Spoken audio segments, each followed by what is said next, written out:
Você já parou para pensar que a religião te vendeu a doença só para poder te empurrar o remédio? Eles te convencem de que você nasceu condenado, devendo por um crime que nem cometeu, para que você passe a vida inteira pagando uma dívida a um Deus que, se fosse humano, estaria preso. Se você tem coragem de olhar para o que está escrito e não para o que te contaram, vem comigo, porque hoje a gente vai abrir esse manual técnico da hipocrisia. E o que mais me ferve o sangue é essa conversa fiada de que os caminhos de Deus são misteriosos. Não tem nada misterioso aqui. Exemplo: se um vizinho meu fizesse 10% do que está escrito na Bíblia, ele pegava prisão perpétua e saía no jornal como o maior psicopata da história.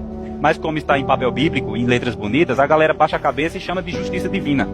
Me poupe.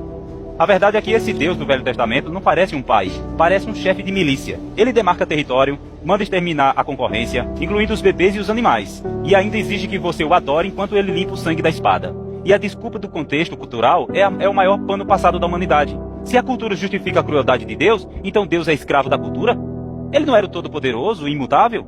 Decida-se, ou ele é o dono da verdade, ou ele é o reflexo da ignorância de um bando de bárbaros de 3.000 anos atrás que não sabia nem de onde vinha a chuva.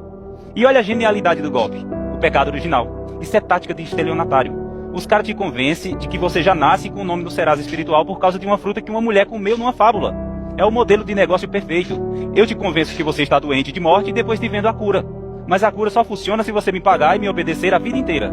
É o único remédio no mundo que, se não funcionar, a culpa é do paciente que não teve fé. E cadê o Jesus de amor enquanto o couro comia no Velho Testamento? Estava assistindo de camarote em GBA enquanto uma mulher era estuprada a noite toda por uma multidão e depois retalhada em 12 pedaços pelo próprio marido. Estava dando joinha enquanto passava pelas casas do Egito assassinando todos os primogênitos, de bebês no berço até os animais, só para dar um show de poder para um faraó que ele mesmo tinha endurecido o coração. É muita conveniência dizer que ele veio trazer uma nova aliança. Se eu dou um soco na tua cara hoje e amanhã te trago um bombom dizendo que mudei minha política interna, eu continuo sendo o agressor. A gente vive numa síndrome coletiva. O cara te ameaça com um fogo eterno, um churrasco infinito onde você é a carne e você tem que dizer que o ama porque ele te deu a vida. Mas que vida? Uma vida baseada em culpa, medo e repressão? Se para ser salvo eu preciso ignorar o manual de instruções do estupro e da escravidão que está lá em Êxodo e Números, então a minha bússola moral é muito melhor do que a desse livro. Eu não nasci pecador. Eu não devo nada para um casal de barro de 6.000 anos atrás. Se Deus precisou de sangue, sacrifício e medo para se fazer entender, o problema não é a minha falta de luz. O problema é que eu cansei de ser palhaço nesse circo onde o domador me chicoteia e a plateia ainda bate palma chamando de milagre. No fim das contas, eu prefiro a minha condenação lúcida do que uma salvação baseada em ignorar atrocidades.